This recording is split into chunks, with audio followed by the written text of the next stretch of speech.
Aiwa, ndichida kugamuchirai muri yeZimbabwe pano paSaint TV basa richienda mberi. Chekutanga ndichitoti makadii. Zita rangu ndiAngo Saint, chanzvazi chamai venyu, chigotwe mbamana mai venyu imi manditi.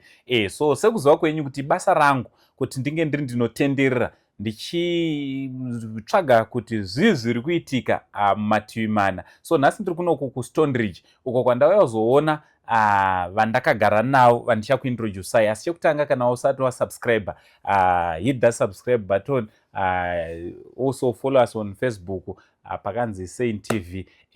Mambo makadizve? Tokuchinamidza idzi seguru tafara kona gotwe ramai rinosvika pese. Aiwa, tinotenda. Makasimba here mambo Mutisi? Ndinosimba seguru, makasimba zvenyu. Aiwa, tinosimba. Chekutanga ndoda kutendai nekumbobva pamatare enyu kuti tinge tinokurukura. Chekutanga, muri yeZimbabwe ingada kutanga kuziva kuti vanombonzi mambo Mutize vaita mukurumbira kuno kuStone Ridge vanombova ani uye munobatsira vanhu nenzira ipi? Mambo Mutize ndini chekutanga. Alright. Mambo Mutize mubatsira nenzira dzose. Okay. Dzechivanhu, dzechipostori. Okay. Saka ungada kuziva nezvamambo Mutize vanozivikanwa nenyaya yekubatsira vanhu. Asi nyaya hombe ndeyekuti mambo Mutize anotanga wabvunza wadzimu wemunhu. Alright.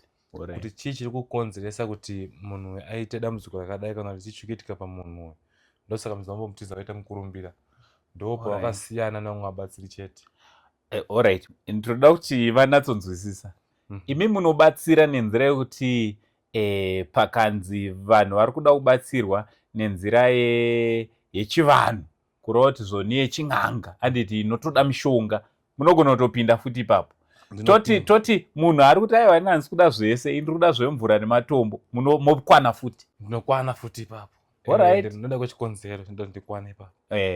Chikonzero chiri pandichat ndiri munhu akanamata kwenguva yakareba. Alright. Asi ndisati ndanamata ndipo ndakatanga kubudirwa ndiri mudiki, ndimwe ndatanga basa ndiri grade 3. Alright. Ndakatanga basa rekudhara. Saka chakatika ndechekuti chakatanga kubuda zvaingooneka ndibva ndiri mudiki kuti ndine chivanhu chiri mandiri. Alright. Zvakagadziriswa vanambobudirwa vanasonzi aiva ngaachinamate mwana. Vanambonamata ndakamata kwamugodi zvakanyanya, ndakanamata machechi edana eFM aya. Alright. Ndakatombopindawo chikoro chofundisa chicho shoma. Alright. But kwaFM ndinogara zvangu zvokungoendawo zveshe zvongoti ndada kuita mufundisi. Ndoda kuti ndangonzona vamwe zodzeni mauri uda kuita mufundisi, vanozona kuti no hakusiwo kuneba kune nyaya yoko. Alright. Saka ndoda kuti ndiri munhu kuti ndichinamata kwamugodi ndaita zvemashura zviyezvi. Alright. Ndichiziva futi mushonga. Munhu akanga aine chirwere chekunzi munhu ari kuita kana maacidzi kana kuti nyangwe kuti munhu ari kudonha pfari, vanhu vaingoona ndisingoti torai huku, torai chakati pahuku, kana munhu ane pfari tonomapatsa nengobvisa pahuku, ndosanganisana nemuti wandosanganisana nawo ndakutora pamunhu. Alright. Kana kuti zvakuita izvi kwamugodi, zvakuita izvi ndezveun'anga izvi, hazvidii kuno kuchechi kwamugodi. Alright. Ndazongoona kuti zvakunetsa manje kwamugodi, kuti padiki padiki ndashandisa zvemushonga, padiki padiki ndashandisa mvura, padiki padiki ndashandisa chii. Wari kamwe watochifarira futi kuchechi. Alright. Ndakazongoona kuti kuno kungotsvuku uku ndokunoita zvese. Alright. Ndobe ndazongotanga kupinda kuchivanhu. Alright. Saka apa munopinda kungotsvuku? Ndinopinda kungotsvuku but ndinosanganisa. Alright. Zvinotenderwa zvazvo kungotsvuku kuno kumanji kwakanyanya kuti aitungamirira akafa, saka kusisina order. Kusisina order. Saka imi samambo Mutize zvamunenge matongonzwa kuda kuita kana zvichibatsira. Munhu chechi yake ndeyake. Alright. Kunongotsvuku manje because ini ndakatongovhura soyo rangu inini. Ndakatongozviitira zvinhu zvangu kana ndisingatobatana namwe handitodi. Alright. Hakusisina munhu akakondrora munhu usamugona kuti hapane soya. Saka machechi kwamugodi kuti wadoita zvakwegonomiswa nzee rega kudaro. Manje kunoku hakusisina mutungamiriri. Imi muritori mutungamiriri pamunhu. Pandori panapa. Alright. Saka kureva kuti for the sake yevanoda kubatsirwa hamuchisina chinokulimitai, nyange pakanzi pane matare emisha motonopinda ikoko. Chatari mutunze kurumbira vangu ndechekuti ini ndiri munhu anorwa matare emusha. Vanhu vasingazivi hama dzavo, vanhu vakabirwa, vanhu vakaita sei, vane manjuzu, vanonzi ane manjuzu aiva. Ndogadzirisa kuti manjuzu ndechokwadi eka kuti ndefeki, nokuti kune manjuzu echokwadi nemanjuzu efeki. Echokwadi mashoma mazhinji ese aefeki. Ngonzi ane manjuzu iyo nenyaya yekuti anenge angoonekwa kunzi munhu anogeza, munhu akangodai nokudai angonzi nemanjuzi achatoda imba. Alright. Anzi manjuzi achatoda chi? Imba. Akuti hayi ndiri manjuzi handidi murume kana kuti Mwari ndiri manjuzi ari kuenda kubhawa. Atoti manjuzi anga anoda ndemari, akuti ndoda murume wakanaka. Izvo tozvienzanisa kuti no, kana ari manjuzu anofanira kufamba nenzira yakati because isu takadzidza kuzinapa, kune zinipa, kune zinata, kune TMPC. Takatodzidziswa kusabatsiri. Ndatova inspector ikona, ndinobatsira anotozikamwa kuzinata kuti ndiri inspector. Mubatsiri kana asitorina tsamba ndokwanisa kutomutoresa tsamba. Saka tinotodzidziswa ikoko kunzi mubatsiri unofanira kunge uchiziva zvakati nezvakati nezvakati nezvakati. Tine mabhuku mamwe atinopiwa atinotoziva kuti no, mubatsiri anogaidhwa kubva apa kuenda kusvika apa. Ndakanda kuti tichitogaidhwa nechechi zvaakunetsa kuti tazoendawo kogaidhwa nemutemo wenyika. Saka pandiri panapa ndinogaidhwa nemutemo wechii? Wenyika. Ndasiyana nevamwe vanhu vokuti anenge achingonamata asina mutemo unomugaidha achiyechi. Toziva kuti kana ari munhu anobatsirwa kusvika apa, kana matoita kurana pakati unofanira kudai sekuti muwirirane. Alright. So mukubatsira kwamunoita imimi, ndeapi matambudziko? Ndanzwa muchitaura kuti zvekugadzira misha, ndeapi mamwe matambudziko amunoti awawa ndinopedzera? Saka muri kuona pabasa pangu pakawanda motikari dzevanhu vanoda kubatsirwa vandoshandirira.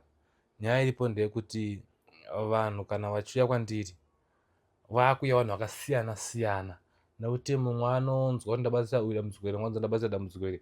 Handisisina dambudziko randinoti ndinonyatsa kumira naro chaicharo, nenyaya yekuti ndiri munhu ane makore.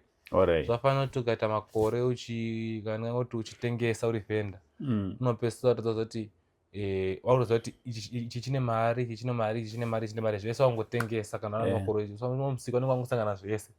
Zvafana neni. Inini ndiri munhu ane makore ndichibatsira vanhu, saka ndakukuziva, ndane experience. Ndoti kare ndaimboti kana ari munhu kurapwa kenza, ndaingodedza munhu anogona kurapa kenza, overapa ndichiita sei? Ndichiona. Next time futi munhu anodedza overapa futi ndichiita sei? Makatarisa. Saka manje ndatoziva kuti kenza inorapwa so. Zvimwe handichashandise mweya kana kushandisa vadzimu kana kushandisa chipo. Pane zvimwe zvandakushandisawo experience yekutongoziva kuti apa tru inorapwa so. Ronda risingapore, manyukirwa zvinorapwa chi? Zvinorapwa so. Musoro kana mudumbu zvinorapwa so. Kana chiri chipotswa chinofa so. Kana iri ngozi, kana kuri kunzi munhu asibata mari unoshanda zvine musoro, ndakutoziva kuti oho, apa pada kushandiswa mweya, apa pada kushanda experience, apa pasina mweya. Alright. So chekupedzisira handiti, imi muri kutaura kuti kungotsvuku, kureva kuti zvoni takambonzwa kuti kungotsvuku kana kuraya vanouraya, kana munhu atouya achitoti ndingandishungurudza ndoda kuti mumuposte.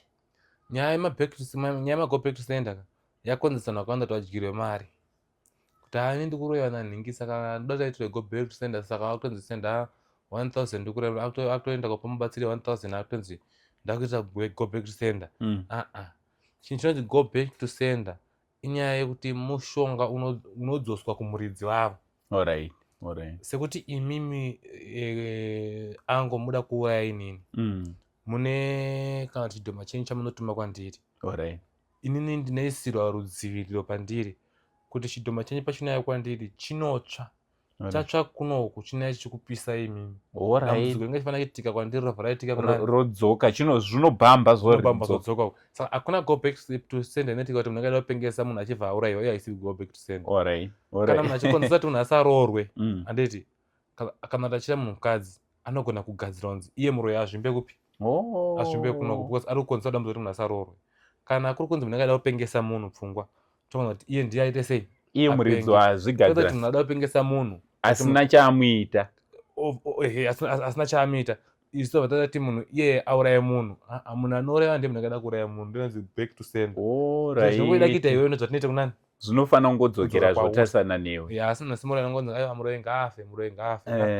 Pamwe pacho munotoona mavidiyo angu, mamwe acho mavidiyo angu ndekutoti munhu anoti kana kuti mabasa ndoita pamusingabudisi pamidhiya, ndatoti munhu anoti yakosarenda mushonga wake, nenyaya yekuti anenge atotsva, katamisa confusion, budisa mushonga waakabata, tinomudzungaidza.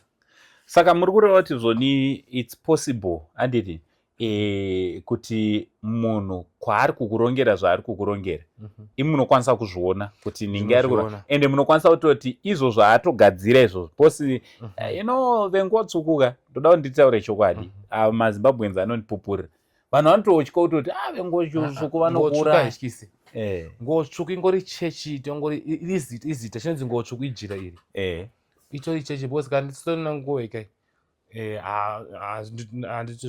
vamwana vatombosye vamwe vanosvika nguva chete nguva ina kana basa nguva yangofanira nomufundisi akapfeka hata yake yekupadidza nebhabada bhaibheri rake nguva itongori zita chete kuti nguva tsvuku identity yenyu chete hazvisimbotori kuti iwana nguva tsvuku vanozouraya nguva tsvuku vanozorombesa chakitika ndechekuti kune vamwe vanhu vaakurombesa vanhu vaakuhwanda nemachira matsvuku vachizviti isusu tiri vaprofita vasingadi kubuda pachena n'anga like vasiyana ndobuda pachena kuti inini handisi n'anga handisi muprofita ndini mambo ndinoshanda pakati nepakati asi kurombesa handite sei handirombese ine nditopa vanhu maideas kuti usapiwe mushonga une muko kuti zvausingazogonoita sei kuteedzera Alright, muko ndo zvangofa nemhiko dzekuti unofanira kudai. Ndokurudzira mubatsirwe vese kuti mwana weZimbabwe vese kuti usapiwa chinhu chaune mhiko yausingazogoni kana kuti mhiko yekuti ukazofa vana vako vanozosara vachizoshupika. Unopiwa mushonga kunzi unopota uchiudiridzwa neruva unopota uchiudiridzwa nemukaka. Kwa hiyo akazofa rasadiridzwa nemukaka obviously akuuraya vana. Alright. Shoko rekupedzisira ramungada kusira mhuri yeZimbabwe. Toziva kuti vamwe vatomirira kuti vakutsvagei vachiona vhidhiyo rinei.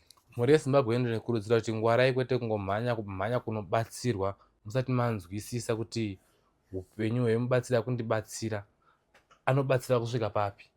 Unogona kurombeswa nemunhu usingazivi kuti munhu ari kurombesa ene wanga tine chikwambo chake chekuti akakupa iwewe chakauraya hama dzako iye akuita mari kupi.